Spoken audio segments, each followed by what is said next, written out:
Purchase your tracks today.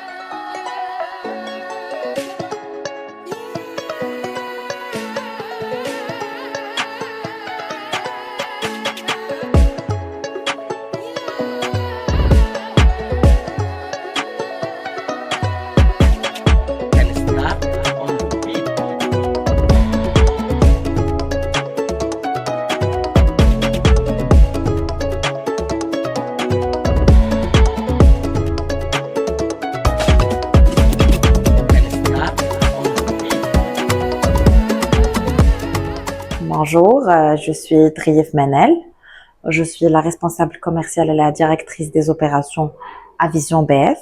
Alors, viens avec moi, je vais te montrer exactement. Ça, c'est notre plateau bureau.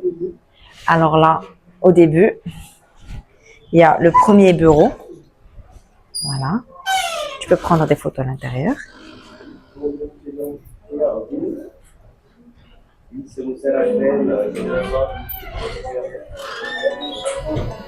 Purchase your tracks today.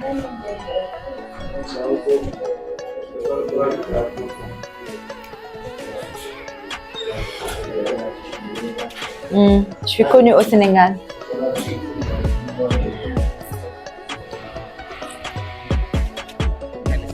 Voilà. Alors, comme tu as pu prendre, ça c'est la salle de production numéro 1. Nous, on fait une activité d'offshoring sur le marché français. Et ça, c'est une salle de production qui dispose de la moitié de l'équipe. D'accord, donc je te montre la deuxième équipe qui est là, dans un deuxième bureau. Voilà. Bonjour, merci.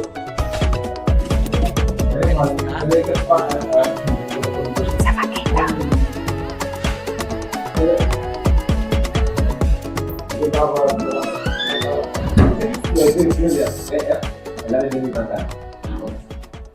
Voilà, donc ça c'était la deuxième équipe. Là, je vais te montrer le troisième bureau. C'est un bureau, tout ce qui est gestion des équipes, la gestion des secrétaires, ainsi de suite. Voilà. Bonjour.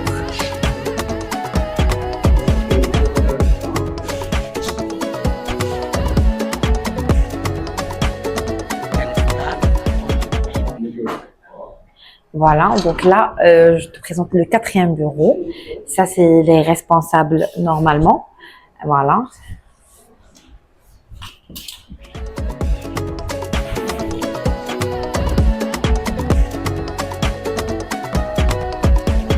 Purchase your tracks today.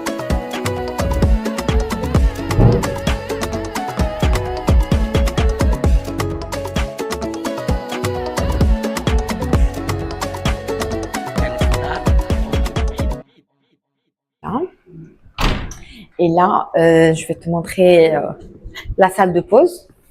C'est la salle où on mange. Elle est un petit peu en mauvais état actuellement. C'est juste parce qu'il y avait de la pluie ce soir, ici à Casa.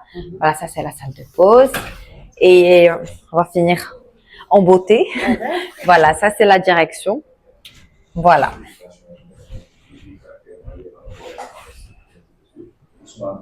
Ça c'est mon bureau et ça c'est le bureau du PDG Boubacar Fedjour. Voilà. Alors, je suis là depuis le début.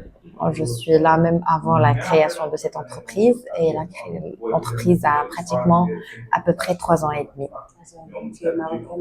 Oui, je suis d'origine marocaine. Alors, je vais juste me présenter comme eux, ils me présentent. Ils ne me présentent pas comme une Marocaine, mais plutôt autant que sénégalaise. Voilà, c'est tout ça. Et ici, bien sûr, ils sont chez eux et on est des frères, des sœurs et on est une famille. Qu'est-ce que tu dis? Voilà, donc j'espère une bonne continuité à la boîte et j'espère aussi qu'on va persévérer et qu'on puisse exaucer tous les rêves qu'on a à l'avenir, à grandir, à découvrir d'autres marchés, d'autres opportunités. Et bien sûr, rester toujours dans la même vibe, la même énergie positive. Merci.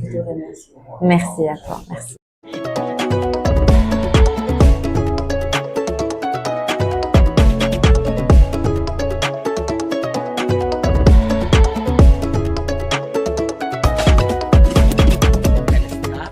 nii naa la Junior. waaw maa ngi lay fay soxna si. maa ngi ci jàmm. ça va alhamdulilah. Aïcha ma fekk la fii Vision BF. tey lan nga ñu mën a wax ci seen entreprise bi. déjà asalaamaaleykum maa ngi lay nuyu di nuyu ñi ñuy seetaan ñun ñëpp bon ñun Vision BF donc société boo xam ne tey jii day yëngu si wàllu centre d'appel mais aussi ça touche d'autres secteurs d'activité. Donc ñun suñu vision ça se limite pas uniquement sur les domaines des centres d'appel mais on veut toucher d'autres secteurs d'activité comme li ñu ko waxee au début loolu moo waral tout Vision BF en quelque sorte. donc tey nan nga gisee li nga xamante ne moom mooy seen liggéey fii. ñu suñu liggéey je me dis juste que ñun fu ñu commencé ba yegg si fii nii c'était pas trop facile mais on a pu surmonter voilà. Les pentes et tout ça donc bu ñu yegg si fu ñu yegg si fii tey alhamdulilah on a rien commencé déjà ñun bëgg nañ passer étape yi voilà jàll si yeneen yu gën a voilà yu gën a kawe yi en fait donc je peux dire juste que c'est le début en quelque sorte. Voilà. Donc su ma la déggee depuis le début yow yaa ngi fi ak ñoom. Exactement donc ça fait à peu près 5 ans voilà que je suis avec le DG. Je peux dire que c'est voilà li am ni yëpp moom moo ñu voilà moo ko waral en fait parce que moom il nous a fait confiance on lui a fait confiance aussi et voilà ça nous a permis d'en arriver là et aussi d'en continuer d'ici voilà si futur bi en quelque sorte. Voilà donc ban message ngay lancer en tant que sénégalais tey ngeen nekk fii Vision BF di fi liggéey maanaam boo leen bëggoon ñu doole leen ban côté ngeen bëgg ñu jàppale leen. Déjà pour dire ñu jàppale ñu c'est bon jàppale nit il y a beaucoup de manières de voilà d'aider les personnes déjà ñu am gëm-gëm ne sénégalais moo teg lii ñu gën ko dooleel c'est-à-dire dooleel nit ki mooy mën nga koo conseiller voilà mën nga koo dimbali ci secteur bu mu yëngatu déjà moom déjà le DG c'est quelqu'un boo xam ne il est ouvert à tous donc des fois il y a des gens qui viennent ici qui lui donnent des infos voilà qui lui permettent d'avancer sur certains domaines et tout ça donc pour ngeen dooleel ñu c'est voilà c'est juste xam ne ñun tey jii nii lu ñu def nii du pour ñun kese mais pour pour Sénégalais yi rek nekk fii yëpp la donc vous voyez même dans les bureaux parce que la quasi partie des gens donc ce sont des Sénégalais donc je pense que ñu ngeen mën a gën a def actuellement ni mooy ngeen gën a propager image de société bi ba ñëpp mën see jot en grosso modo c'est ça quoi. Inch'Allah maa ngi lay jaajëfal bu baax. Merci beaucoup. Merci. Purchase your tracks today.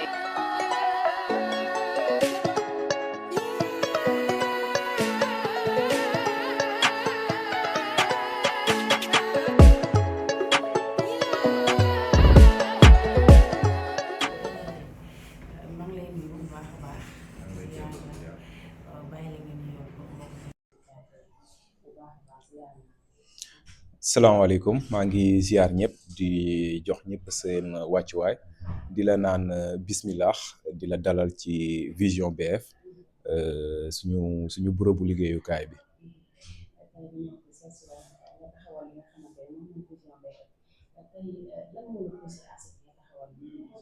Bon Vision BF en fait donc lu ñu poussé en fait ñu taxawal ko dans un premier temps c'était donc ambition personnelle. mais aussi donc dañoo bëggoon def benn affaire benn société boo xam ne dina permettre donc jeunes yi jóge Sénégal wala di jóge ci yeneen réew yi bu ñu ñëwee donc ñu am fu ñuy jafandoo en fait donc loolu moo taxoon donc ñu créer donc Vision BF. avant boobu amoon nga ay jaar-jaar maanaam société yoo xam ne yaa ngi ko doon liggéey ba mu jox la inspiration. Bon en fait ouais, effectivement donc je pense que comme tout le monde daa am fu ñu jaar ba yegg si fii nii tey parce que tey donc ñun ñoo ngi ci kanamu benn société donc di liggéey ci wàllu offshoring mais donc on a toujours été donc dans ce domaine-là d'abord donc en tant qu'agent donc on a été agent durant des années ñu jóge ci nekk ay agent donc on a été donc des conformateurs on a été donc des responsables on a été chef de plateau on a été même associé et aujourd'hui donc alhamdoulilah on remercie le bon Dieu donc nous sommes propriétaires donc d'un call center. taxawal bi yomboon na. La vérité non musul yomb et comme d'habitude donc damay am habitude à chaque fois di ko wax amul dara lu xam ne yomb na que ce soit ci milieu bi ñu nekk wala beneen milieu bu mu mënti doon dara yombul. dara yombul tey ba nga koy taxawal ndax gisoon nga amoon nga ay taxaw. waaw honnêtement donc bi ñu koy taxaw donc on avait donc des ressources mais plus donc des ressources humaines c'est-à-dire donc am na suñuy collaborateurs yoo xam ne donc ñu ngi doon liggéey ak man donc depuis des années donc j'ai toujours pu compter sur ces personnes mais aussi donc taxaw donc dans le domaine financier et tout honnêtement donc on l'a jamais eu et on a toujours donc essayé donc de fonctionner donc avec nos propres moyens ba ñu taxawal li taxawal ko en tant que jeune PDG ndax taxawal lu mel ni yor ay liggéeykat yomb na. non yombul déjà donc je pense que soit jeune ou pas yombul mais surtout donc bu fekkee ne yow jeune nga mais aussi donc bu fekkee ne aussi donc tu es un étranger donc dans un pays donc qui ne t'appartient pas donc aujourd'hui alhamdoulilah donc on a eu la chance donc d'être bien accueillis donc par le Maroc donc mais ça n'a pas du tout été facile parce que déjà nekk na domaine bu xam ne donc ñi koy gérer en général donc duñu ay yeneen xeet la ainsi de suite donc nga ñëw bëgg taxawal société ci domaine boobu du yomb mais aussi surtout su fekkee ne jeune nga parce que qui dit jeune donc dit aussi donc manque d'expérience et ça n'a pas été facile mais je pense que bu nekkoon aussi beneen domaine donc ce serait la même chose parce que c'est pas seen kuñ ci woon pour mu yomb parce que nous on s'était préparé psychologiquement à ce que mu metti et day continuer di metti à chaque fois mais on fait réellement faire ce qu'on aime et on est là donc pour résoudre les problèmes parce que problème bu amul aussi donc duñ mën di avancer et tout. donc tey ma fekk la si benn immeuble boo xamante ne gis naa nu mu mel. est-ce que tamit avant ngay am li nga xamante ne moom mooy place bi c'était pas facile. Non, c'était pas facile parce que je pense que déjà immeuble bi ñu nekk nii déjà nous sommes arrivés ici il y a moins d'un an donc disons je pense que si je me trompe pas il y a 9 voire 10 mois que ñu ñëw fii mais avant ça donc feneen lañ nekkoon donc on travaille où on était donc associé donc avec d'autres personnes et alhamdoulilah donc les choses ont évolué ainsi de suite ba ñu mën a dem avec nos propres moyens nekk fii tey ci immeuble bi. Et à chaque fois aussi donc on essaie de même donc de voir nan la ñuy def aussi ba suñ ko mënee agrandir aussi ñu agrandir ko. nan ngay dundee ak ñi nga xamante ne moom mooy say liggéeykat fii en tant que sénégalais ndax gis naa ne sénégalais bëri nañ ko waaye am na tamit ñoo xamante ne duñu ay sénégalais nga nekk di liggéey ak ñoom liggéey bi yomb na ànd. non honnêtement donc ñun suñu liggéey entre nous donc yomb na parce que déjà dans la mesure où daa am benn organisation bi ñu fi teg.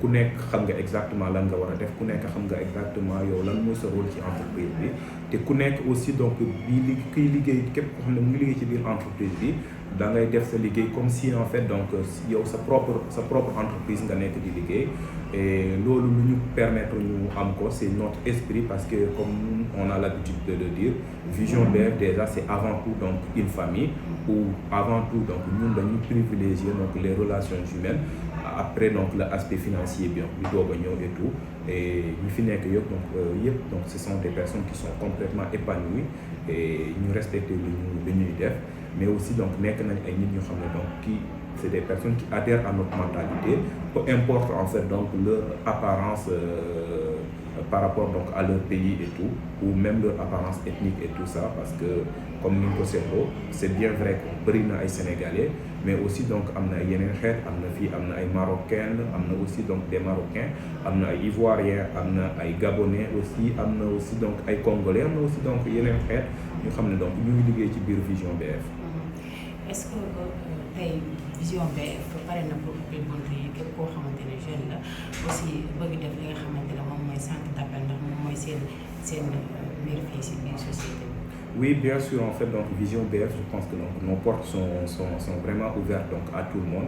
Peu importe nit ki fan la jóge, peu importe nit ki am na expérience wala amul expérience, parce que ni en tout cas ku mënti ñëw donc am nga sa sens, mais ça ne veut pas dire que ku ñëw forcément que dañ koy jël parce que ku ñëw donc dinañ la defal entretien dinañ xool ainsi de suite dañuy xool aussi est-ce que tombé na ci période boo xam ne ñun dañuy recruter donc est-ce qu'on a besoin des profils et tout et ku am sens am aussi donc di nga intégrer donc Vision BF mais amul kenn ku xam ne mën nañ ne bokkul donc ci ñi xam ne mën nañ intégrer Vision BF ku ñëw donc am nga fi sa place parce que c'est quelque chose boo xam ne personnellement ça me tient à cœur parce que dama naan peut-être man personnellement bu ma mayul woon sama sens tey fi ma nekk nii donc du ma fi mës a yegg donc c'est normal donc on essaie vraiment donc de donner donc la chance donc à tous les jeunes.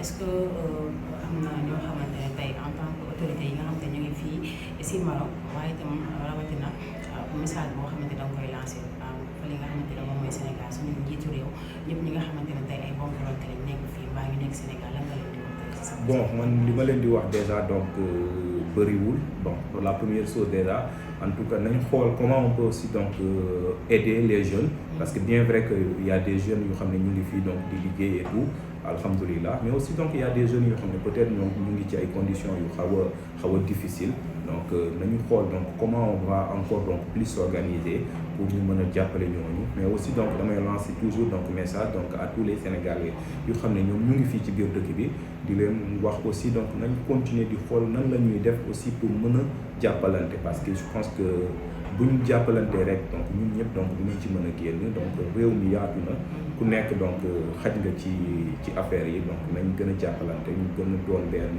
et après donc le reste donc va venir. lan mooy projet alors li nga xamante ne moom mooy Vision BF si kanam.